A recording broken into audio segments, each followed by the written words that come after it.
and welcome to the exciting new episode of Tuhon and Son in 2015. Bam! Yeah!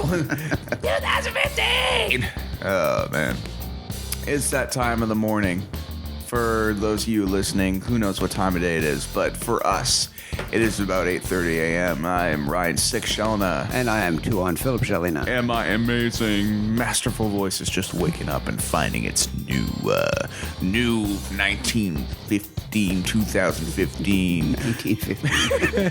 That new First World War look. Yeah, exactly. Funny thing happened yesterday. I just had this, my father's kind of like, dad over here. He's a big inspiration to me in the sense that he always would do these things for me, and I don't think I ever really thanked him properly. Like he, for this show I just played, which is like a charity Christmas show I've been doing the last 7 years. He made these hats with our embroidery machine. I know for a fact that it takes like over an hour to make these hats. So in fact, he banged out like 4 or 5 of them. I don't even think I thanked him. So I just gave him a text saying, Dad, just want to say I love you, man. And just touching and stuff like that. But and then my wife. Yeah, and then a little in the back of my mind, I'm like, I guess I should send one to Mom too. But it's not that I don't love Mom, of course. I want to do it when I feel the same not artistic, but the same inspiration, and be like spiritual inspiration. Yeah, just be like in the moment and stuff like that. So we have to teach you how to use the embroidery machine. But anyway, so naturally Mom saw this and she's like, you've never done that to me. And I recall this time when I was making Mom a secret Christmas album. And I would spend all week with my good friend Rene De La Morte, or Rene Garcia, the Brains, this Montreal psychobilly band. They're great. Check them out. So I'm going to his house in secrecy because I couldn't work on it at all at home and practice singing at home because Mom had the flu of all flus, to the extent where she was camped out in the hallway in which our cat would sleep next to her, and just so she could be right next to the toilet because she had vertigo and was throwing up constantly. So I couldn't work on anything, I had headphones, but you got to try singing along and stuff like that. And she'd be like, why are you singing Christmas songs? Because I never liked Christmas music, hence why I was recording these songs, because I want to record Christmas music I liked. So I could tolerate, because she's into that Bing Crosby stuff, like the soundtrack to someone putting their head in an oven, like I'm dreaming of a white. No, I'm dreaming of a short Christmas. So needless to say, I was in a Wendy's and I got this inspiration because your mother passed away around then, Dad. Yeah. And I had this idea for a song. And so I told my mom, like, hey, I'm going to record Dad a Christmas song. So she's all pissed off that you're getting a Christmas song and she isn't. But what she doesn't know is that I did an entire Christmas album for her that I spent way more time doing. I know, but you told her about the one for me.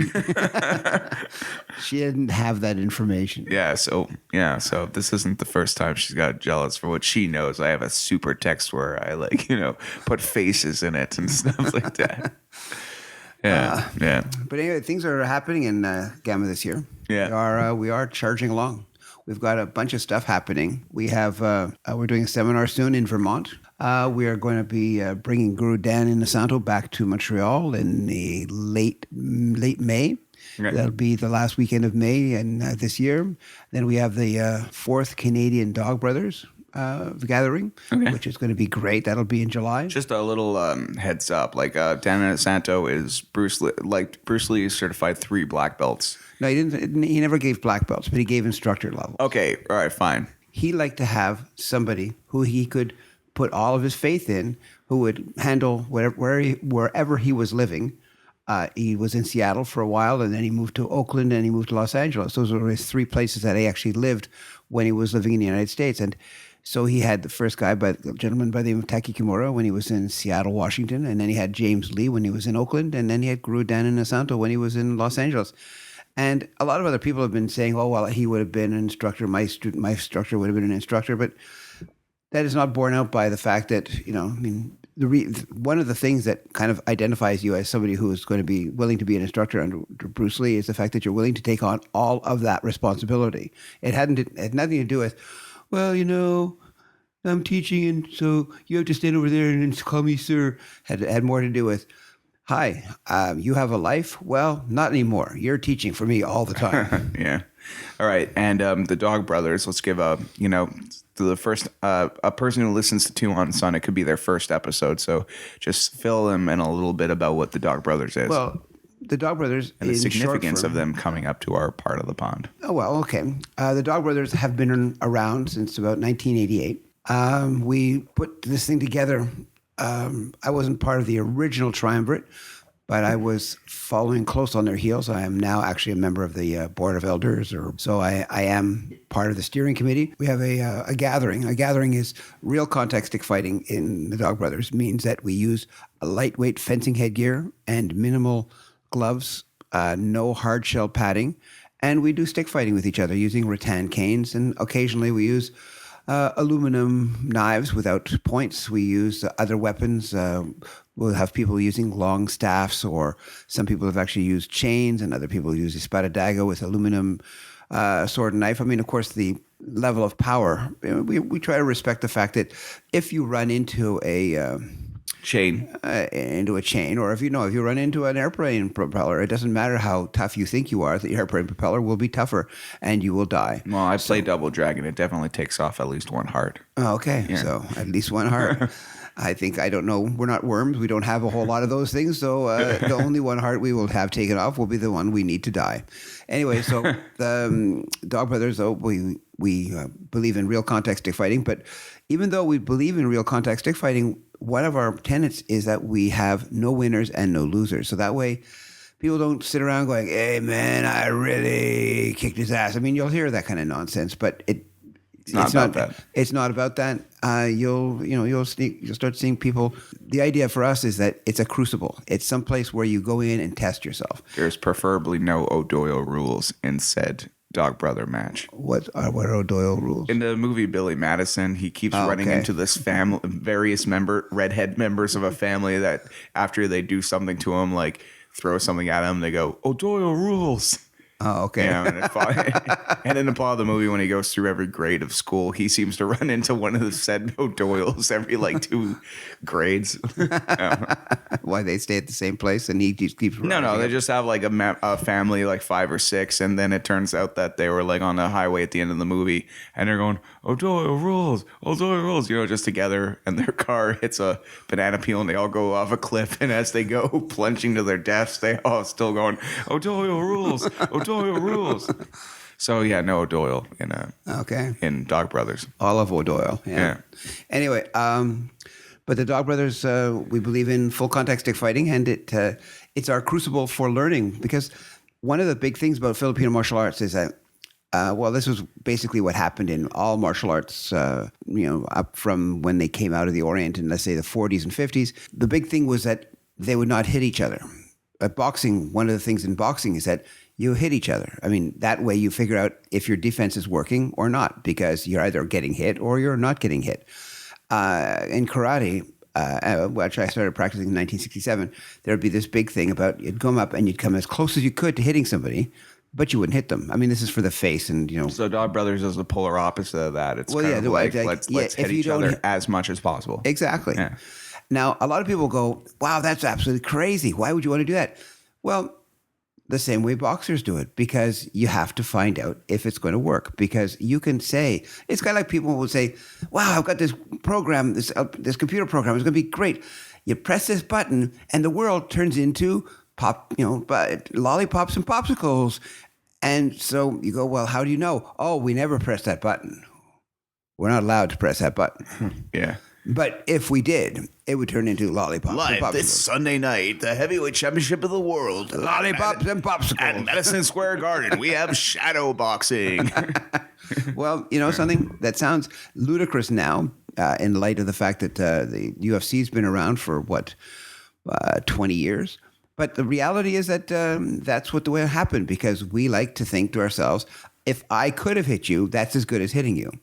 And the reality is, what we found out is that I like to think about that. I like to think like that with the ladies. It's like I could have, man. It's like, or like, it's on Flight of the Conchords where it's just like, oh, I've talked about being with many hot girls. It's just like, yeah, you've talked a lot about maybe getting with them, then getting with them. It's like, yeah, but I've talked about maybe getting with some real hot ones. Yeah, well, it's kind of like, was it Jimmy Fallon was on TV, or there was Jimmy Fallon, Jimmy Kimmel the other day. They were, Jimmy Fallon, well, one of those guys.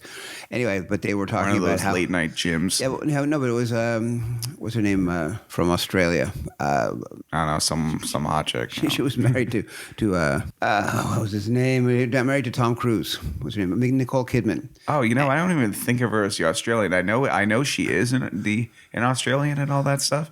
But it's just like I have so much other things to think of her as, like his beard, Anyway, Nicole Kidman was talking to either Jimmy Fallon or was talking to Jimmy, and you figure out who it was, and saying that she'd gone to his apartment at some point or before she was well known, and she'd gotten sort of like, she was telling him that she was actually attracted to him, but what he had done is he'd put on a video game instead. And so she thought this guy was a bit of a dick and decided not to have anything to do with him.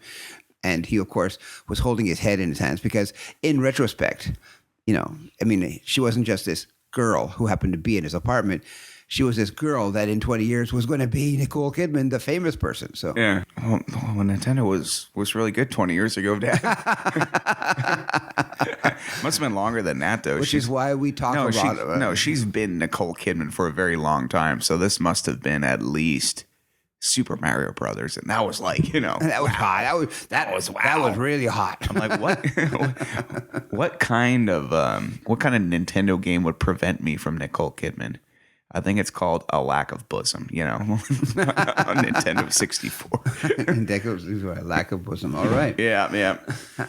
I don't know. Is that the best you could do? Yeah, I know. I don't know. I'm not into the crazy skinny women. Never have been. Okay, I'm more into the hourglass shape. Anyway, the as far as martial arts is concerned, let's get to that. I think an awful lot of this comes down to us from a certain idea that evolved out of the Meiji Restoration. The Meiji Restoration happened in 1860 in Japan, and that's when the Japanese emperor re-established himself as the titular leader of Japan.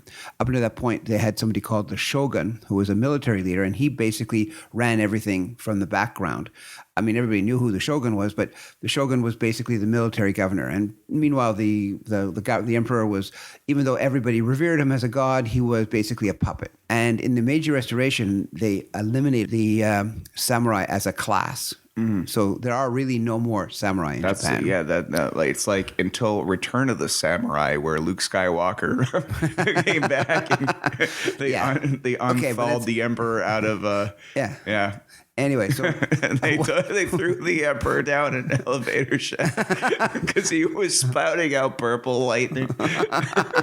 Okay, sorry. Okay, anyway, so in Meiji Restoration, they changed all of these martial arts that existed in Japan. They had, for example, Iai Jitsu, which means drawing the sword technique. Jitsu means technique.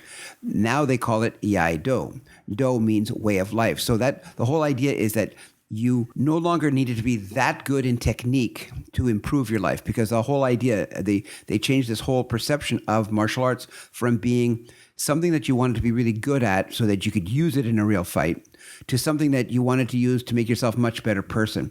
And being really good in a fight kind of mattered, but not that much anymore. And as a result, this was taken, so you read all of this ridiculous, philosophical gobbledygook, which everybody, it all is very important. It's very inspirational. But, when you get some kind of guy, you see this an awful lot in boxing gyms, and, you have a bunch of people who are maybe at the same level physically. And you have one person there who's kind of like a bit of a gorilla. And he, Gum going to smash you. And so that's what Gum Dum does. I like to call him Big Dave. Okay, Big Dave likes to smash you. Anyway, So you'll have this Big Dave guy going in, Please go on. going in and For what's worth, the Big Dave I know is a genius, and they used to cheat off his science homework. But this is amusing. Please continue. anyway, so what you have is these people who invariably you have a wide spectrum of ability when it comes to physical talent. For example, you'll have people who are really flexible and other people who aren't flexible at all. You have people who are very strong and other people who aren't very strong at all. You have people who are fast and you have other people who aren't fast at all. I kind of like how I'm on the beta team of all these things you're talking about. Please continue. Anyway, so what You could be happens... Roland or you could be Ryan. Anyway, so what happens is that you have a lot of these people who are sort of good, and then you have one person who is just sort of a little bit better. Not really A team material, but definitely B team plus. So you have all these people in a boxing gym, and the boxing coaches are kind of, they're not really interested in knowing, are you the best? Are you the worst? Because really they know these things don't happen. They don't really happen until you've been around a long time. It takes time to it's kind of like a wine. You don't just squeeze the grapes and expect it to turn into that brilliant vintage that you're expecting. You squeeze the grapes, and then you got to put them in a barrel, and then you got to add this other stuff, and you got to let the process do it. But at a certain point, at the beginning of all this, for example, if the grapes are all sour, well, it's not going to be a good vintage because you're starting off with crap. Whereas that's kind of what people are like. They're when they start boxing, they hit the bag a little bit, they hit the focus pads a little bit, they move around a bit. They really haven't even found their way. They don't even know if they are a round peg and if it's a round hole or a square hole or a diamond hole. They just are there going, oh, okay, I'm trying to do this thing. I'm doing some physical exercise. And so that's kind of what happens. So people like this idea that I'm going to improve myself no matter what. Okay. So if I improve myself no matter what, if I can, what happens in an awful lot of cases is that people will say, instead of getting really good at something, for example, in the West, we're pretty well, how can I say this? What the hell does this have to do with anything? Yeah. I'm on a streak right now, right? You're on a streak? Okay. Okay, never mind. What? No, keep going. Keep going. Well, no, it's just that we are results oriented, whereas... Okay, there we go. We are results oriented. Fine. And they are oriental results. Okay.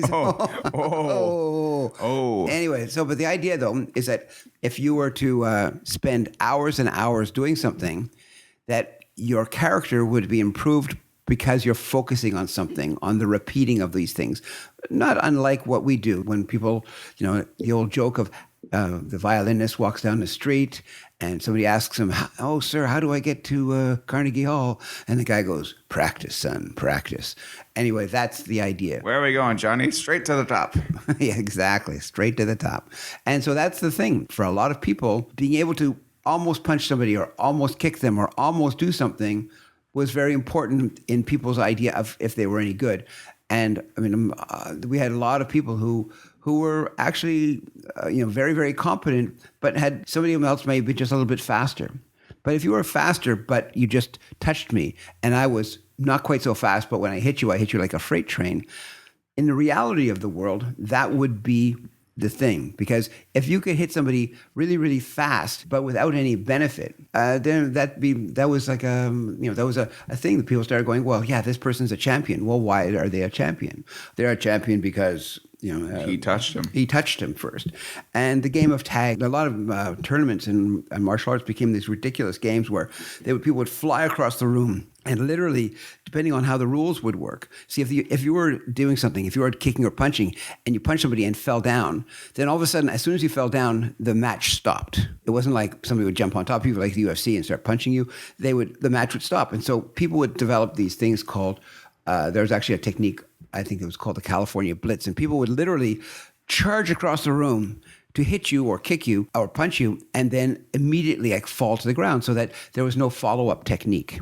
And so, as a result, either they would win the point. Oh my God, really? So if they fell on the ground, it's not like you get discarded a point because you fell on the ground. No. You're just, stop. So you walk up, you literally bitch slap someone as hard as you can in the face, and then just get on the ground so they can't retaliate. Well, I know that's probably what it sounds like, but no, you're not actually allowed to hit them. Okay. But see, that's the funny thing is that sometimes depending on the judges, because the judges were always like they were always the awkward condition involved in these things. The judges, you'd have some judge who maybe came from your school or from a friendly school, or if you were a well-known fighter. I mean, there are a bunch of judges who would go to tournaments just to be seen with these fighters. Oh my God! Can you enlighten me about the bias of these judges, or like if there has been just as much corruption as other? Oh gosh, yes. I mean, that's one of the reasons why things like the UFC were so well received when they came out. Was that, I mean, everybody had dealt with at least some level of ridiculously biased judging. I mean, from Little League baseball to amateur hockey. For example, if there's some amateur hockey thing. I mean, nowadays, you don't need to go very far to see international tournaments where they're complaining about the quality of the judging. And it's very hard. I mean, I know that there are times, for example, if you're there, I remember doing a tournament when I was... Wait, is this got anything to do with that boxing tournament where you were covered in his blood? Well, no, not really. Okay. That I mean, I'm sure if somebody else was here, they would mention it, but no. I would say it's more like I was once the beneficiary of this thing. I was fighting with somebody. We were having a tournament spar, and I had met your mother. She was there. But we actually hadn't started. We hadn't gotten together and gotten married yet. So anyway, I haven't quite reeled her in. Okay, she was on the line, but not yet in the boat. Continue, Hoss. Anyway, I was fighting in this tournament, and I don't know what happened, but I did a kick to this guy, and he clearly defended. He lifted his hand up, bang! I hit his arm, and the people and the judges gave me the point for it. And I knew I hadn't gotten it. He knew I hadn't gotten it. And one of the judges, who was from my school, came up and sort of gave me a side. Hey, we get ripped off all the time. Take one anyway. Oh, come on! And man. it's if somehow justifies. I mean, if somebody does a poor job of judging by lack of skill or lack of knowledge, that's one thing. It's almost forgivable. But when somebody does it because of some real or imagining, in a sense, political reason. Well, it's not so much political reason, but it's like the reason would be, well, they've ripped us off for years, so we get to rip them off now.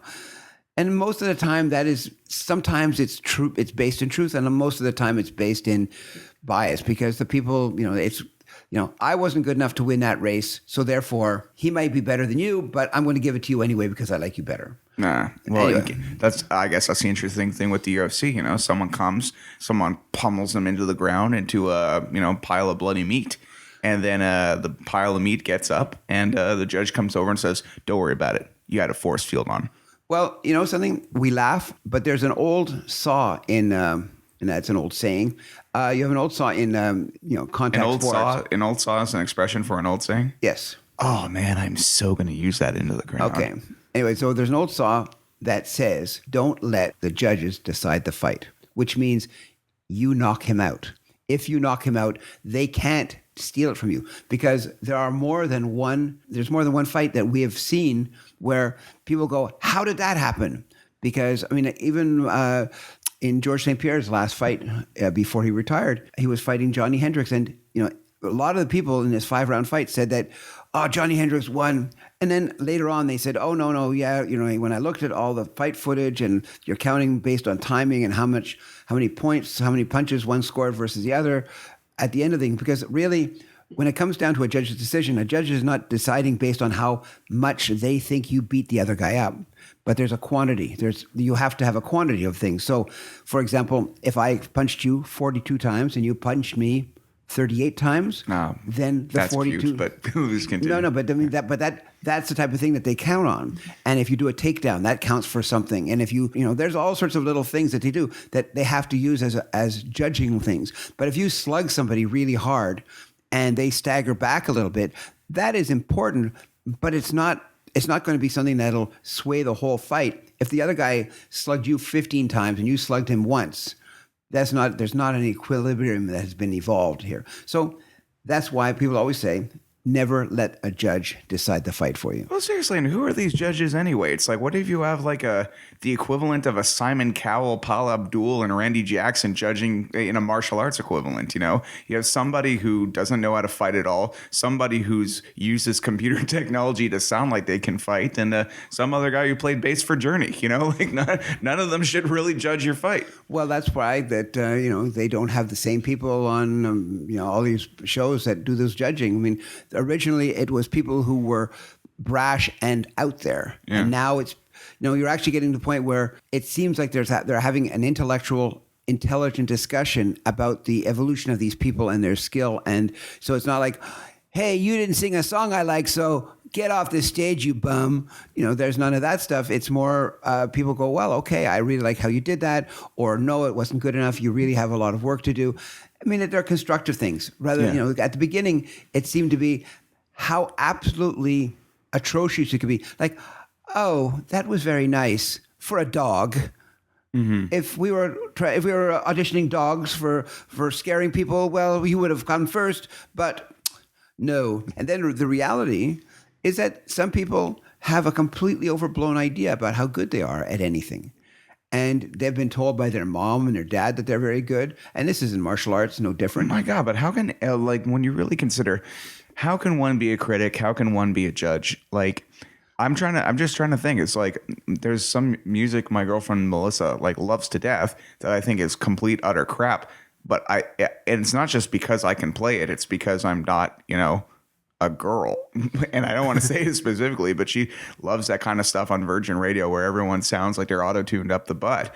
But had I never I don't know. I'm trying to think. Is that me being a snobby musician? I think it's taste. It's taste. Exactly, it caters to taste. Right, but it's taste based on. Okay, for example, you see a lot of. I don't know. I've been around for a whole bunch of years, and when I in the '60s, a couple of people who had tattoos, like people who were in the military, like most of the guys who were in the army would have a tattoo of their regiment, or a guy in the Navy would have this. And once another, a couple other guys, like motorcycle guys, would have this. In the last 10 years, it's been like everybody is tattooed all over the place. And you have guys who go a little bit overboard, and they have their forehead tattooed and their eyeballs tattooed on top of their eyelids and all that kind of stuff. And it becomes almost like it's like it becomes the norm. Or with piercings. I mean, some cultures you get a little girl and it's automatically like, oh, pierce the ears. Literally as they're born, the first thing they do, they don't get them diapers, they pierce their ears. Nowadays, people get their nose pierced, they get they have little things put in their cheeks, and they do all this other stuff. I remember seeing a guy once who had it looked like studs put into his forehead, and you go, okay, this is definitely not where I'm at as a human being. But this would not have been done. Like when I first grew up, this would have been thought of as absolutely out there. Yeah. So if someone went in a DeLorean time machine right now with all their tattoos and all their piercings, and it went back to 1955, they'd resume the witch trials. When let's say in the 90s when I was a kid and I was just getting into music, I was about 13. This must have been 1997. There's this music video of this band called Cold Chamber, and all these guys in Cold Chamber wore makeup, had a lot of piercings, dyed, dreaded hair, and tattoos, and these scared the bejesus out of me because it just wasn't the norm yet. But if it was now, as a guy who plays in a band giving out flyers, I'd be like, oh, money. Here, guys, want to come to a show? Yeah, but I mean, in the early 60s, the Beatles wore hair almost to their shoulders. I mean, when you look at it, it's kind of like it looked like Gian Gomeshi stuff, like his hair a little mussed up and everything like that. So that's the thing. You have these guys who are like the Beatles. When you look at them, they had all these suits matching, and they had hair that sort of touched the back of their collars, and everybody was going, "Oh God, counterculture! It's the devil!" And that whole thing is like you just realize that the barrier of your level of taste or your level of shock is different. Yeah, who knows? Maybe the first sighting of Bigfoot was just some hippie named, it was just some hippie. Oh yeah, like the Big Lebowski. Yeah. The first sighting of Bigfoot was the dude. But that's the thing is that I remember when punk first started happening, Yeah. I guess this was like late 70s, early 80s. People would, there was those really like, I don't know, Johnny Rotten or something like that would put a mohawk on with purple hair. Well, I'm turning into that ass. I'm turning into that guy. It's like Johnny Rotter didn't have the mohawk, but let's just say one of those guys. Okay, yeah. Well, I'm saying Not the Pistols I'm exposing my ignorance. Yeah, I know. Because I was not into Sex Pistols. I'm just gonna say right now that look, this is what happens every time someone's a teenager, and the adults who have been there and done that will say, "Oh yeah. By the time you're 30, you're gonna roll your eyes at all the stupid crap you've been doing now." And I'm like, "No, man, punk forever, anarchy." And like now that I'm 30, I'm like hiding under the table, looking at some old interviews Judgmental used to do. It's just like, oh, so it's this natural circle of life. So those of you who are raising teenagers out there and they're all convinced about their stuff, all you got to do is keep videotaping them, keep it, because when they're 30, you're going to rub it in their faces and they're going to be so embarrassed. The only problem, I think, is the fact that tattoos and piercings, you can just take them out. Yeah. Mind you, some of the piercings, you have to admit, when they put those like really, really large things in people's ears and it looks like one of those South Seas Islanders, kind of a big loop, that's a little difficult to repair. But but when you get somebody who's really, really tattooed, they're going to have to live with it. And it's funny. My sister was an emergency room nurse, and she mentioned to me a couple of times seeing some older women. And when I say older women, like 78, 79 years old, who'd come in, and they would have this purple blob on their arm. And my sister would sort of say, "Whoa, and what was that?" I used to say Jim Morrison forever. No, I know this would be probably Frank Sinatra forever, or maybe Frankie Valli. Yeah. But that's the thing. It's like, no, this is before that. Oh, well, I don't know. You said Frankie Valli. No, but That's Frankie Valli. No, there's another guy.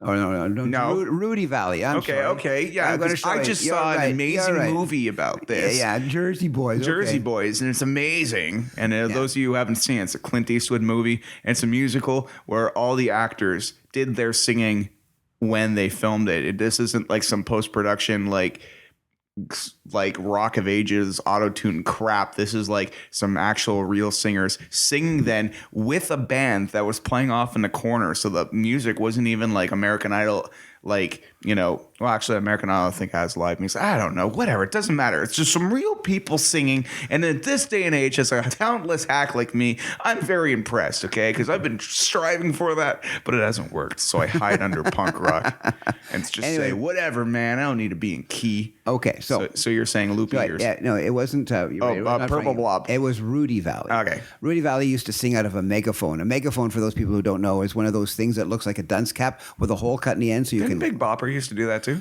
I wouldn't know. I wasn't around then. Whatever. Very possibly. Yeah.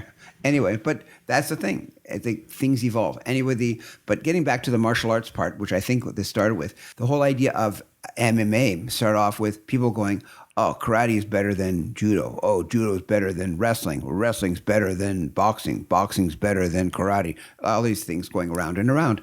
And for the longest time, and especially at the beginning, the people who had more experience doing fights like that, which in this case happened to be the guys from Brazil, because they, even though Brazil is a huge country, Rio de Janeiro is probably one of those places that is, a little bit less safe than we would imagine. I mean, there's a lot of anybody who's ever been to Hawaii knows that you never go on the local boys' beaches because they'll get pissed off at you and they'll try to hurt you with their surfboards. So if you happen to be a haole, which means somebody from out of Hawaii, you will, and you go on to honky, so many H words to describe my life anyway. Anyway, so but if you go out there and you try and surf in one of the local places, they'll kind of send you away. No different from if you happen to be a dog from somewhere else and you happen to arrive in some place, some alleyway where other dogs happen to live, that dog will try to chase you away. If you're not a dog brother yet. Okay, anyway. So the same thing existed in Brazil. People would have the Copacabana beach in Brazil, and they'd have all these beaches all over the place. And if you happen to be there, if you happen to be a surfer, you kind of protected your area. And an awful lot of the guys who practiced Brazilian Jiu-Jitsu were also surfers. In fact, that's one of the reasons why, for example, the rash guard was so popular within the Jiu-Jitsu community, because the people who were surfing What's rash guard? A rash guard is a Oh, right. that Okay, I stretchy get that. shirt I that you'd wear. have a bunch of those, but I wear them to be superheroes. Okay, but Yeah. in the days when they were rash guards, they would use them to advertise various surfboard companies, and then of course Brazilian Jiu-Jitsu guys would go, "Hey, we could advertise ourselves." And if you've ever seen a Brazilian Jiu-Jitsu kimono, you'll know that it's basically a walking billboard, which is kind of amusing, where people will pay an extremely high price to advertise shit for other people. So that's kind of what happened, and so these guys would fight with each other. And one of the original early things about the Brazilian jiu-jitsu thing was that the Gracies would take a standing challenge to all these people. If you wanted to challenge them, they would, the different Gracie academies would accept people walking in off the street, but then they would lay a beating on them so that it wouldn't be like, I take you down, I threaten to hurt you, and then you go, okay, I promise never to do this again. Now, these guys would lay a beating on them because you had to, the part of this it was a publicity campaign. If you wanted to do something to build up your name, you had to build up your name by, if you're in a fighting game, you had to build up your name by fighting people.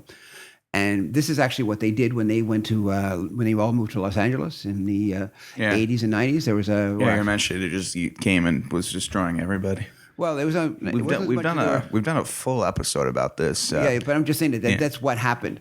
And so when they came and started off the UFC, everybody's going, because it seemed like a bit of a circus act. Because really, what they did is they approached an awful lot of traditional martial artists, but the traditional martial artists, of course, were going. First of all, they didn't know what was going to go on because nobody ever wants to, get suckered into something. And for what you're telling me, they're not used to getting punched in the face. And they're not used to getting punched in the face. That's right. And to be used to getting punched in the face is one thing, but to be used to getting punched in the face and tackled and taken down and punched in the face when you're on the ground. Anybody remembers the first couple of jiu-jitsu things? That was the thing. The guys who, the people who won the first two, I think, it was one person, but it was representing a family. It was Royce Gracie. What he did is he would go in and he would do this atrocious side kick or an atrocious punch.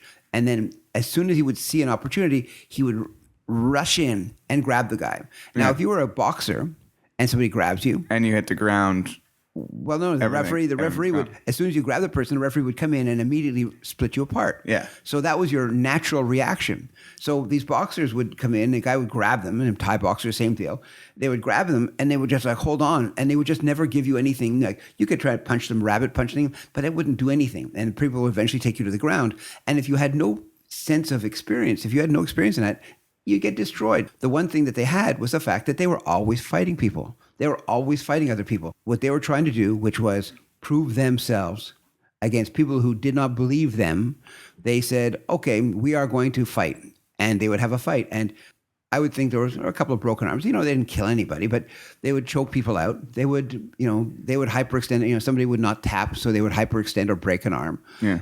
But the same thing happens in jiu-jitsu tournaments. So it's not like they were doing something especially bad to these guys. It's like, this is what people run into if you're going to do that. I guess the whole point of all this is just that they weren't dancing. They weren't dancing. And that whole thing, that it changed everything. I guess one of the funniest parts is that an awful lot of people, for example, you'll see nowadays, Lyoto Machida, he was a practitioner of traditional karate, which is like the pretend I can hit you, but not hit you. But then he evolved into an MMA fighter. So now he's given credence to this fighting system by being a fighter who hits. Because all of a sudden people are going, hey, I do my traditional karate stuff. It's going to work because Lyoto Machida. Or there's a lot of other guys who were tournament karate guys who did the I touch you and I win, or I touch you and I fall down and I win. There are a lot of guys who are fighting with that basic knowledge. Even though there are a lot of, high school and college wrestlers, or Olympic wrestlers or Olympic judoka, boxers, or people who have just come up in the art and put everything they know together in a particular unique way and are fighting. The thing is, now they're all doing it. And anybody who comes in, if you get some guy who claims to practice, you fill in the blanks. I'm not going to give advertising for free to somebody, but no matter what the style, if somebody is good and has learned enough of the other stuff, has learned enough of grappling and clinching and striking, that they can succeed against other people who are trying to do the same thing back to them, then all of a sudden their art becomes legitimate.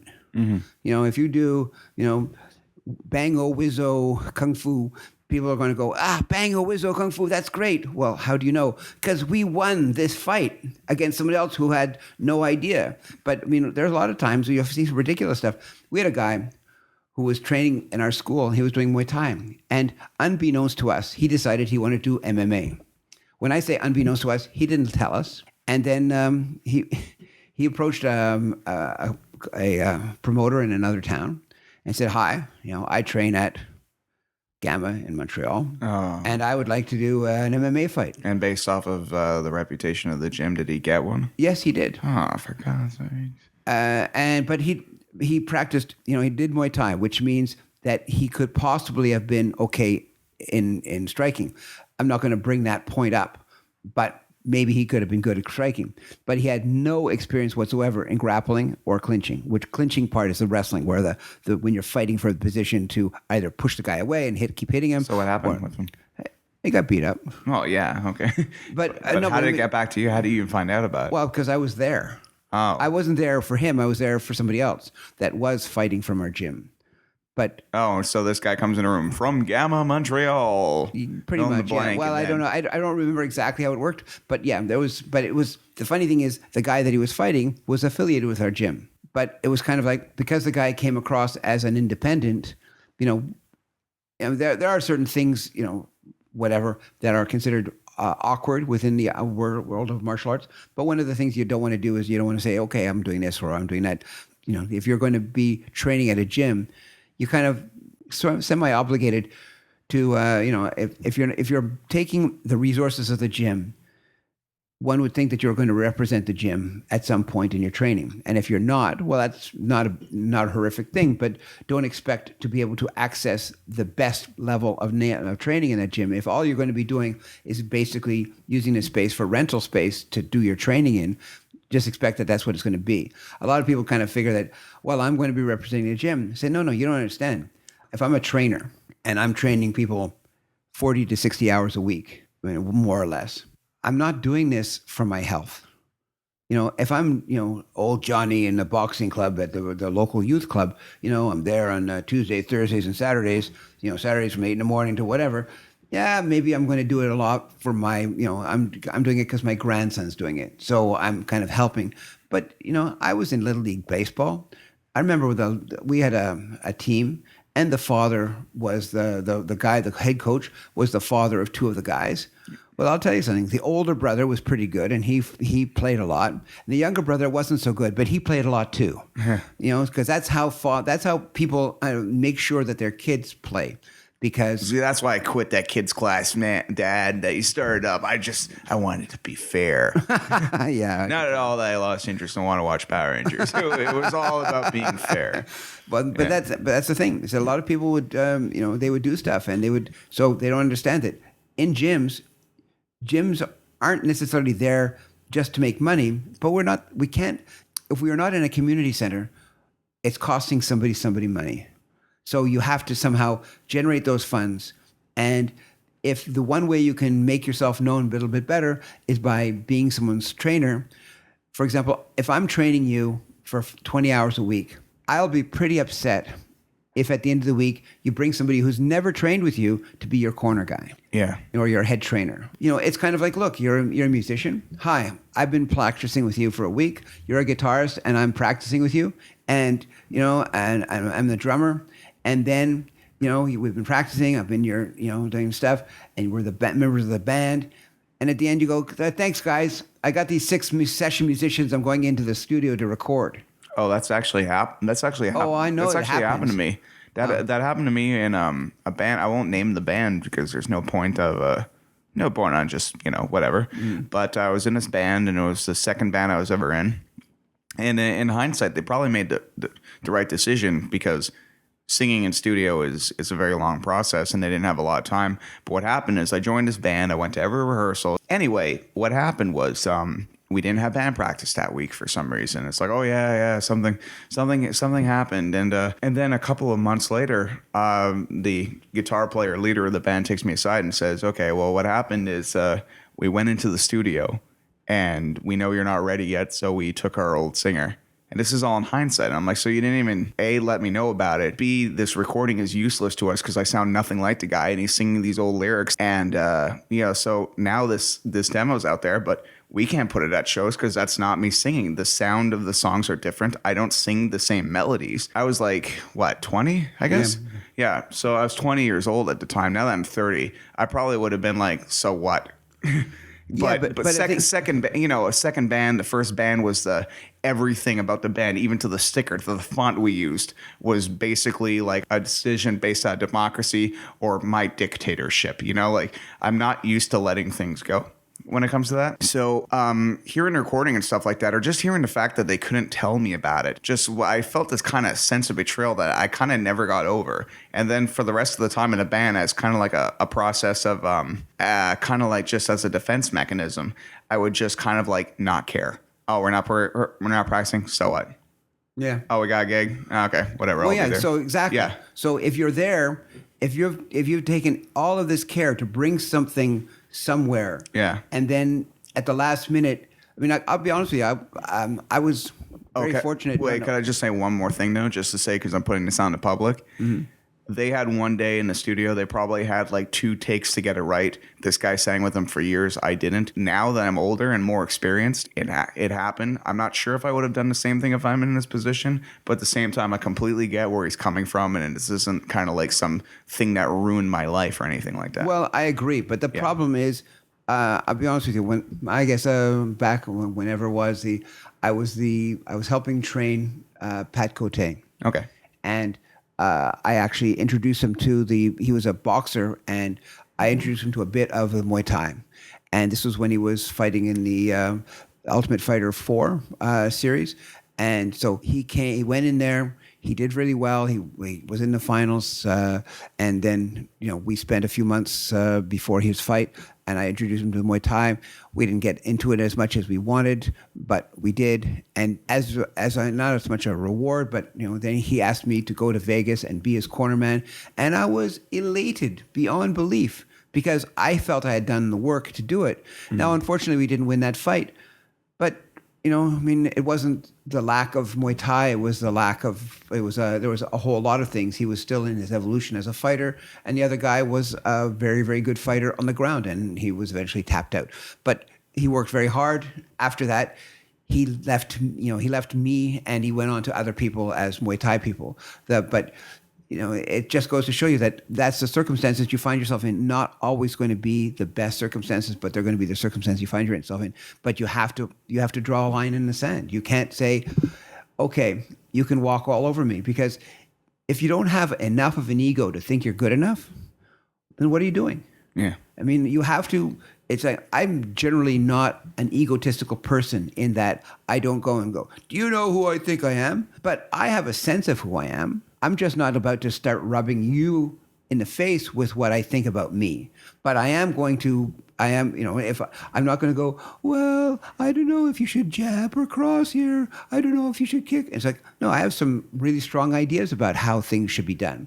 But that's the thing. Having some ideas and somebody coming to you and saying, well, what is your opinion? And you give your opinion, not based on somebody else attacking you, but somebody's asking you. It's like, well, do you like red or do you like blue? Well, what do you think it should sound like? Do you think that, like in music, there's certain points when you have a part in the music and you have to play it. And, sometimes the hook is a completely different situation than the rest of the song. And sometimes that works and sometimes it doesn't work. Well, the same thing with a fight. You could be doing something that's really good. A lot of people, complain about certain fighters. But in reality, the fighter has been successful. But sometimes the same work is done by the same fighter, and it's not as successful. And the only thing that you have to say is that the fighter is the opponent's different, and that's all. We're gonna wrap this up today. It was it's been an interesting one. It's the first, but right before we leave, we should mention that Gamma, the gym, is moving soon. Yes, well, we're not moving that far. We're moving from 1121 to 1117. Pretty much the building next door. The building next door. In fact, we have... What floor would that be on? Well, it's going to be on the second floor. Yeah. The room 222. It's going to be kind of almost scholastic, and it's going to be 2 floors. So we're going to be having a striking floor on the first floor, and we're going to have our grappling floor on the second floor, because they weren't able to give us the full size on one large area, because even though the building we're going to is much bigger. It's much bigger in that it has 4 elevators and it has all sorts of other things going for it, but it doesn't have any large spaces of 3,200 square feet. All right, so we'll get into the building of the new Gamma in the next episode.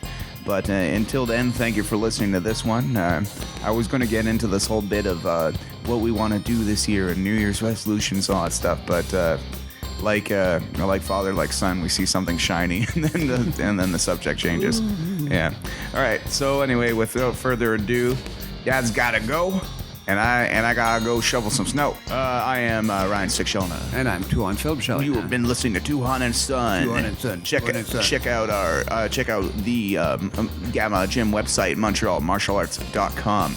Follow us on Facebook, Gamma on Facebook. And we also have check out all our other videos on our YouTube page, Gamma Fighter TV. It's got all our episodes of Tuhon and Son on it, including a nice trailer for the gym, courtesy of Melissa Galliano's videography. Without further ado, that's the end of Tuhon and Son this week. I'll see you later. All right, bye. Bye.